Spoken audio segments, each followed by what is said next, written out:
নমস্কার বন্ধুরা, ধর্মীয় কথা ও তথ্য চ্যানেলের নতুন পর্বে সবাইকে স্বাগত। প্রতিটি মানুষ তার জীবনে উন্নতি অর্জনের জন্য অনেক প্রচেষ্টা করে। এর জন্য মানুষ বাস্তু ও জ্যোতিষ প্রতিকারও অবলম্বন করে, যার দ্বারা তার জীবনের সমস্যাগুলি অনেকাংশে কমানো যায়। কিন্তু একজন ব্যক্তির জীবনের সমস্যাগুলি তার রাশিতে উপস্থিত গ্রহগুলির উপর নির্ভর করে।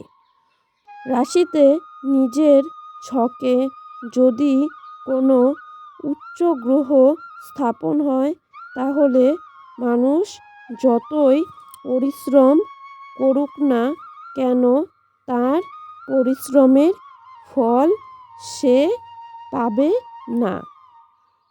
এ কারণে মানুষ তার ভাগ্যকে অভিশাপ দিতে থাকে।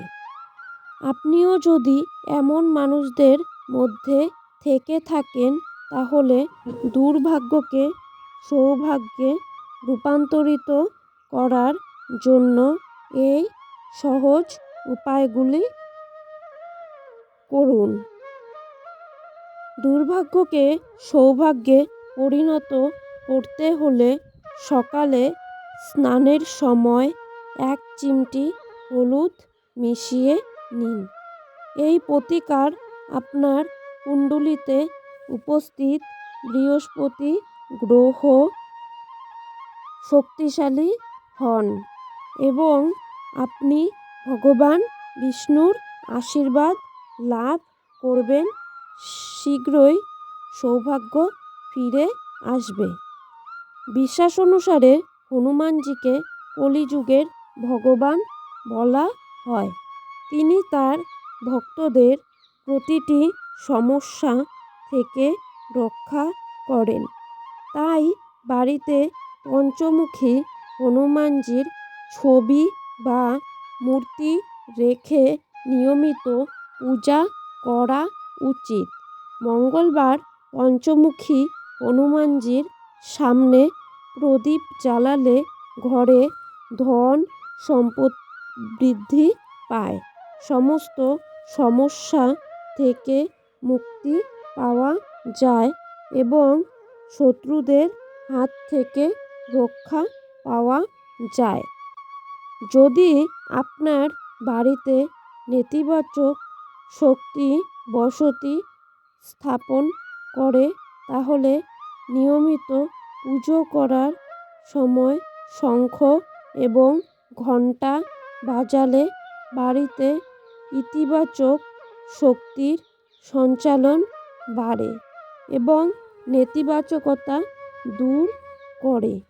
এছাড়া ঘরে যদি কোনো জিনিস থাকে, যেমন খারাপ বৈদ্যুতিক যন্ত্রপাতি, আবর্জনা, বন্ধ ঘড়ি ইত্যাদি, পড়ে যাওয়া তালা, ভাঙা বাসন, ছেঁড়া কাপড় থাকে, তা সঙ্গে সঙ্গে সরিয়ে ফেলুন। দেবী লক্ষ্মী এমন জায়গায় থাকেন না। দুর্ভাগ্যকে রূপান্তর করতে প্রতিদিন নিয়মিতভাবে আপনার ইষ্টদেবের পূজা করা উচিত। তার পূজা করলে দুর্ভাগ্য সৌভাগ্যে পরিণত হয়। তাছাড়া আপনার ইষ্টদেবতার কৃপায় উন্নতির পথ খুলে যায়। গায়ত্রী মন্ত্রকে মন্ত্রের মহামন্ত্র বলে মনে করা হয়। এই মন্ত্রের প্রভাবে মানুষের জীবন থেকে দুর্ভাগ্য দূর হয়ে যায়। তাই নিয়মিত গায়ত্রী মন্ত্র জপ করলে জীবনের ইতিবাচকতা ভরে যায় এবং দারিদ্র্য দূর হয়। এছাড়া সেই ব্যক্তি তার জীবনের প্রতিটি কাজে সাফল্য লাভ করে।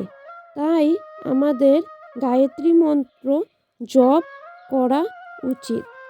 প্রতিদিন সকালে ঘুম থেকে উঠে হাতের তালুর দিকে তাকান। ধর্মীয় বিশ্বাস অনুসারে মা লক্ষ্মী, মা সরস্বতী এবং ভগবান বিষ্ণু আমাদের উভয় হাতের তালুতে বিরাজ করেন। তাই সকালে ঘুম থেকে উঠে উভয় হাত মিলিয়ে হাতের তালুর দিকে অবশ্যই তাকাবেন। তারপর ঘুম থেকে উঠবেন। এই প্রতিকার করলে দুর্ভাগ্য দূর হয়। প্রতিদিন সকালে ঘুম থেকে উঠে স্নান করে তামার ঘটিতে জল, আবির, অক্ষত, চিনি ও লাল ফুল দিয়ে সূর্যদেবকে অর্ঘ্য নিবেদন করুন। এতে করে পূর্বপুরুষদের আশীর্বাদ পাওয়ার পাশাপাশি সমাজে সম্মান বৃদ্ধি পায় এবং কর্মক্ষেত্রে উন্নতিও হয়।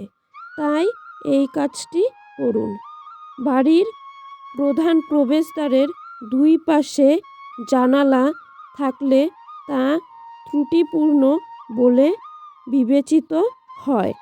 এতে বাড়ির মালিকের আর্থিক সমস্যা বাড়ে। এই জানালা দিয়ে বাতাস বের হওয়ার সাথে সাথে ব্যক্তির ভাগ্যও চলে যায়।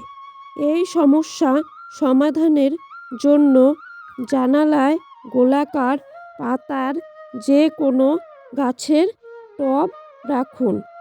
এছাড়াও অমাবস্যায় পরিবারের মৃত সদস্যদের জন্য বিশেষ পূজা পাঠ করা উচিত। বাড়িতে আসা দরিদ্রদের অর্থ বা শস্য দান করতে হবে। আপনার বাড়িতে আসা দরিদ্ররা যাতে খালি হাতে না ফিরে যায়। আপনার সুখ শান্তির জন্য আপনার বিভিন্ন উপায়ে লবণ ব্যবহার করতে পারেন। বাস্তু ও জ্যোতিষশাস্ত্রে লবণকে অত্যন্ত শক্তিশালী বলা হয়।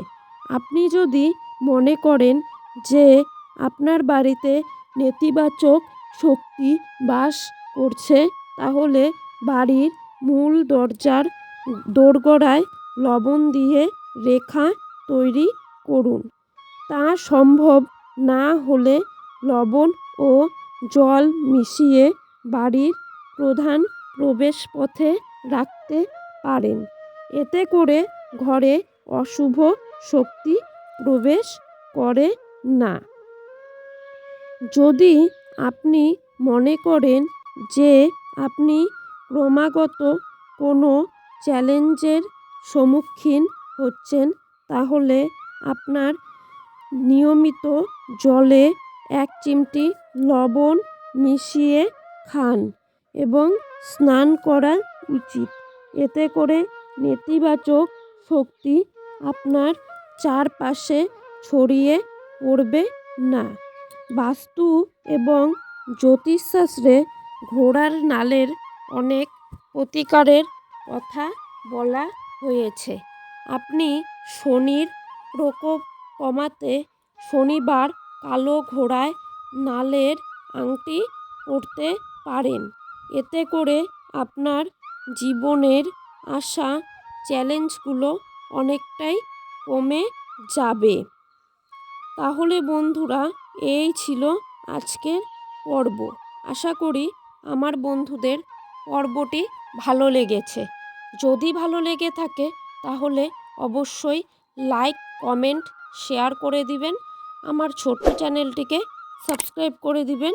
পুরো পর্বটি দেখার জন্য আমার সকল বন্ধুদের জানাই অসংখ্য ধন্যবাদ।